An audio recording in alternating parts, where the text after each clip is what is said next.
इस deep dive में आपका स्वागत है। आज हम छठ पूजा पर जो सामग्री मिली है उस पर थोड़ी गहराई से बात करें। जी। ये जो स्रोत है हमारे पास, ये इसके धार्मिक, पौराणिक और सामाजिक पहलुओं पर भी रोशनी डालते हैं। तो हमारा मिशन ये है कि छठ का जो असल मतलब है और जो इसकी खास बातें हैं उनको समझें। बिल्कुल। तो चलिए शुरू करते हैं। ये पर्व, जैसा हम जानते हैं, सूर्य देव और छठी मैया को समर्पित है। अब स्रोतों में सूर्य देव पर तो काफी जोर है। हाँ। जीवन देने वाली शक्ति तो है ही, पर क्या कोई और खास नजरिया मिलता है इन स्रोतों में कि सूर्य इतने अहम क्यों है? हाँ, देखिए ये दिलचस्प है। मतलब एक स्रोत तो इसे सिर्फ जीवनदाता नहीं कहता, बल्कि छठ में जो सूरज के प्रति कृतज्ञता है ना, उसकी तुलना वो दुनिया भर की पुरानी सभ्यताओं से करता है, जहाँ सूरज को पूजा जाता था। अच्छा। हाँ, तो ये सिर्फ पूजा नहीं बल्कि प्रकृति की जो ताकत है उसका एक गहरा सम्मान है, एक पहचान है। और सबसे अनोखी बात जिस पर ये स्रोत काफी फोकस करते हैं वो है डूबते सूर्य की पूजा, मतलब संध्या अर्घ, और फिर उगते सूर्य की पूजा, उषा अर्घ। हाँ, ये तो बहुत यूनिक है। बिल्कुल। और इसको समझाया गया है जीवन के पूरे चक्र की तरह, मतलब उत्थान और पतन दोनों की स्वीकृति। ये काफी गहरा दार्शनिक पहलू है इसका। अच्छा, तो ये सिर्फ शुरुआत का जश्न नहीं बल्कि पूरे साइकिल को, पूरे चक्र को अपनाने की बात है।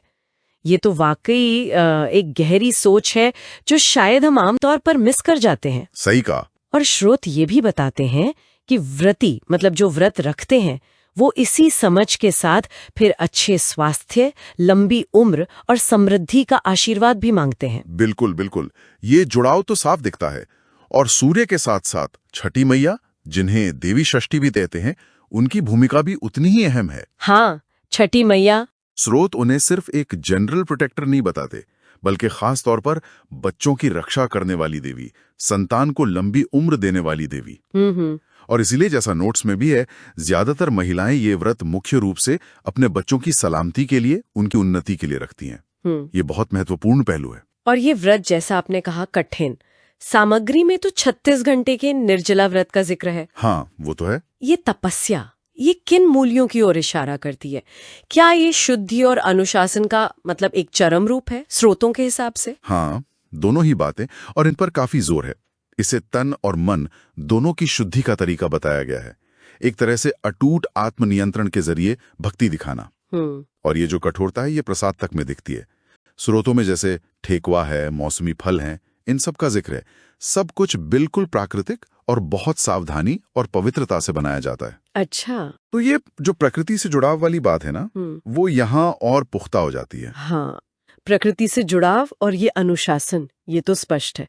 लेकिन स्रोतों में एक मजबूत सामाजिक पहलू पर भी बहुत जोर है ना? हाँ, बिल्कुल। वो जो घाटों पर माहौल होता है, उसे ये स्रोत कैसे दिखाते हैं? देखिए, कई स्रोत इस पहलू को बहुत अच्छे से उभारते हैं। वो घाटों को ऐसी जगह बताते हैं जहाँ कुछ समय के लिए ही सही, पर वो जाति और वर्ग के जो भेद हैं वो मिट जाते हैं। सब लोग एक साथ पूजा कर रहे हैं, प्रसाद बांट रहे हैं, एक सामूहिक अनुभव होता है वहाँ। तो ये जो सामाजिक समरसता है, स्रोत इसे सिर्फ एक बाय प्रोडक्ट नहीं बल्कि पर्व का एक बुनियादी मकसद बताते हैं। अच्छा, मतलब मकसद ही यही है। हाँ, कि समुदाय में एकजुटता बढ़े। ये एकता का नजारा काफी प्रभावशाली ढंग से दिखाया गया है। ये तो बहुत सुंदर बात है, व्यक्तिगत तपस्या भी और साथ में ऐसी सामाजिक एकता भी। अच्छा, एक स्रोत में वो संभावित वैज्ञानिक जुड़ाव की बात भी थी। हाँ, वो विटामिन डी वाली बात। हाँ, पानी में खड़े होकर अर्घ्य देने से विटामिन डी मिलता है। ये स्रोत इसे कैसे रखते हैं? क्या ये पक्का दावा है या बस एक अंदाजा? नहीं, देखिए, स्रोत इसे एक संभावित वैज्ञानिक तर्क की तरह रखते हैं, मतलब स्थापित तथ्य नहीं मानते। ओके। वो ये सिद्धांत सामने रखते हैं कि शायद सूर्योदय और सूर्यास्त के समय कमर तक पानी में खड़े होने से शरीर जो है वो सूरज की ऊर्जा को बेहतर तरीके से सोख पाता हो, जिसे विटामिन डी से जोड़ा जा सकता है। तो इसे एक पारंपरिक प्रथा और जो आजकल की स्वास्थ्य की बातें हैं उनके बीच एक दिलचस्प कड़ी की तरह दिखाया गया है। लेकिन हाँ, स्रोत इस दावे को बहुत बड़ा चढ़ाकर नहीं कहते, थोड़ी सावधानी बरतते हैं। ठीक है, समझ गए।